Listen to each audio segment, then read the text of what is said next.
സാന്ദർഭികമായി ഞാൻ നിങ്ങളോട് പറയട്ടെ, അൽഹംദുലില്ലാഹ് വലിയ വലിയ നേതാക്കളും ഈ നാട്ടിൻ്റെ പൗരമുഖ്യരും എല്ലാം ഒരുമിച്ച് കൂടിയ ഈ വലിയ സദസ്സിൽ ഞാൻ നിങ്ങളോട് പറയുന്നു, പരിശുദ്ധ ഇസ്ലാമിൻ്റെ സംസ്കാരവും അതിൻ്റെ നയവും ഇവിടെ പ്രചരിപ്പിക്കുന്നതിനും നിലനിർത്തുന്നതിനും നാം അഹോരാത്രം പരിശ്രമിക്കണം.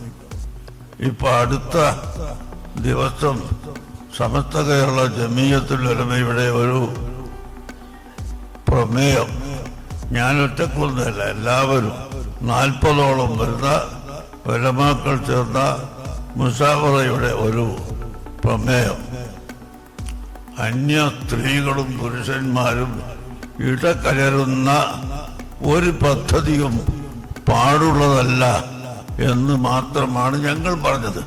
എന്നാൽ അതിന് ഇപ്പോൾ നടക്കുന്ന ഏതോ ഒരു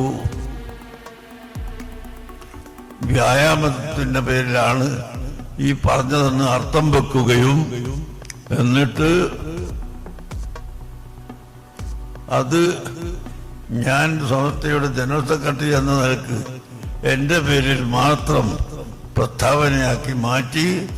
എന്നിട്ട് അതിന് അധികാരം പറയുന്നത് കുറേ ഡോക്ടർമാർ, കുറേ വക്കീൽമാരും ജഡ്ജിമാരും അതുപോലെ അന്യമതത്തിൽപ്പെട്ട ചില ആളുകൾ ഇന്നും പറഞ്ഞതായി കേട്ട് നമുക്ക് പറയാനുള്ളത് ഇസ്ലാമിൻ്റെ നിയമം എന്താണ് വേണ്ടത് എന്ന് അത് ആലിമീങ്ങൾ പറയും. അത് ആലിമീങ്ങൾക്ക് വിട്ടുകൊടുക്കണം.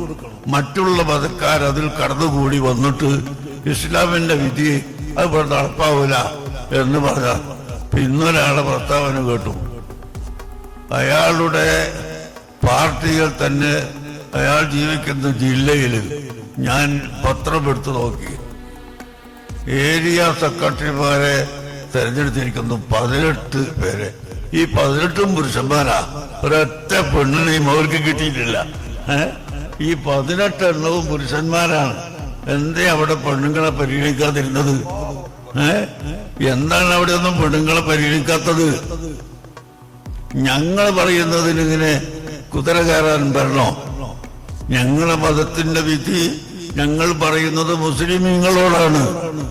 അതുകൊണ്ട് മറ്റുള്ള മതങ്ങളുമായി ബന്ധപ്പെടേണ്ടെന്നും കൂടേണ്ടെന്നൊന്നും ഞങ്ങൾ പറഞ്ഞിട്ടില്ലല്ലോ. ഞങ്ങൾ ഇസ്ലാമിന്റെ വിധി പറയുന്നത് അത് മുസ്ലിമീങ്ങളോടാണ്. നിസ്കാരത്തിൽ സ്ത്രീകൾ അവരുടെ ശരീരം മുഴുവൻ മറക്കണം എന്നൊരു വിധി ഞങ്ങൾ പറഞ്ഞാൽ അതിന് മറ്റൊരു മതക്കായ വന്നിട്ട അതെന്തിനാ മുഴുവൻ മറക്കണം എന്ന് പറയുന്നത് എന്ന് ചോദിച്ചാൽ ആ ചോദ്യത്തിന് വല്ല അർത്ഥമുണ്ടോ? ഞങ്ങളുടെ മതത്തിൽപ്പെട്ട ഇസ്ലാം മതത്തിന്റെ നിയമമാണ് അന്യപുരുഷന്മാരും സ്ത്രീകളും ഒരുമിച്ച് കൂടാൻ പാടില്ല എന്ന്. അത് ലോകമൊട്ടാകെ അംഗീകരിച്ചതല്ലേ. ബസ്സിൽ നിങ്ങൾ കണ്ടില്ലേ, സ്ത്രീകൾക്ക് പ്രത്യേക സീറ്റ്, പുരുഷന്മാർ നിൽക്കുകയാണെങ്കിൽ പോലും അവിടെ ഇരിക്കാൻ സമ്മതിക്കില്ല. കക്കൂത്തിൽ പോകുന്നിടത്ത് അവിടെ ലേഡീസ് അല്ല, അതിന് പ്രത്യേക സീറ്റ്. അങ്ങനെ എപ്പോഴും നോക്കിയാലും ലേഡീസിന് പ്രത്യേക സീറ്റ് ലോകമൊട്ടാകെ എഴുതി വെച്ചിട്ടുണ്ട്. എല്ലാ സ്ഥലത്തും അംഗീകരിച്ച് വരുന്നുണ്ട്. എന്താണത്? അങ്ങനെ ബസ്സിലും കക്കൂസ് പോകുന്നിടത്തും കുളിക്കുന്നിടത്തും നടക്കുന്നിടത്തും എല്ലാ സ്ഥലത്തും അത് ലേഡീസിന് പ്രത്യേകം, അല്ലാത്തവർക്ക് വേറെ പ്രത്യേകത ഇങ്ങനെ എഴുതി വെച്ച് ലോകമൊട്ടാകെ നടന്നു വരുന്നതല്ലേ. അത് സ്ത്രീകളെ അടിച്ചമർത്താൻ വേണ്ടിയല്ല, അവരെ തരം താഴ്ത്താൻ വേണ്ടിയല്ല. ഇസ്ലാമിന്റെ മുമ്പ് സ്ത്രീകൾക്കില്ലാത്ത ഒരുപാട് നേട്ടങ്ങൾ ഇസ്ലാം അനുവദിച്ചു കൊടുത്തിട്ടുണ്ട്. ഇസ്ലാമിന്റെ മുമ്പ് സ്ത്രീകൾക്ക് സ്വത്ത് അവകാശം ഉണ്ടായിരുന്നില്ല. ഇസ്ലാം സ്ത്രീകൾക്ക് സ്വത്ത് അവകാശം കൊടുത്തില്ലേ? അപ്പൊ ഇസ്ലാം സ്ത്രീകളെ അടിച്ചമർത്തുകയല്ല. അതേ സമയത്ത് സ്വർണത്തിന്റെ മാല അലമാറിയിൽ വെച്ച് പൂട്ടി അതിൻ്റെ ഉള്ളിലൊരു പെട്ടി, അത് പെട്ടിയുടെ ഉള്ളിലൊരു പൊതി, ആ പൊതിയുടെ ഉള്ളിൽ വെച്ച് സൂക്ഷിച്ച സ്വർണത്തിന്റെ മാല വിൽക്കുന്ന കച്ചവടക്കാരൻ ഇങ്ങനെയെല്ലാം ഭദ്രമായി സൂക്ഷിച്ചിട്ട് ഇങ്ങോട്ടിറങ്ങിയപ്പോൾ അടുത്ത് ഒരു കച്ചവടക്കാരുണ്ട്. ഇത് കരിങ്കല്ലിന്റെ അമ്മി, ഉരല് ഇതെല്ലാം വിൽക്കുന്ന ഒരു ആ അമ്മിയൊക്കെ അവിടെ ഇങ്ങനെ റോട്ട് മലിട്ടിട്ടുണ്ട്. അപ്പൊ ഇയാൾ ചോദിക്കാം, ഈ സ്വർണ്ണ കച്ചവടക്കാൻ എന്തൊരു വെട്ടിയാണ് ഇതുകൊണ്ട് ഇവിടെ അമ്മ ഇവിടെ എല്ലാവരും നടന്നു പോകുന്നു ഇവക്കൂടെ ചവിട്ടി പോകുന്നു. എന്നാൽ അതുപോലെ ഈ സ്വർണത്തിന്റെ മാലയും വെളിച്ചത്ത് വെച്ചൂടെ എന്ന് ചോദിച്ചാൽ അവന് ബുദ്ധി ശരിയില്ലാതെ അതിന് പറയാൻ പറ്റുള്ളൂ.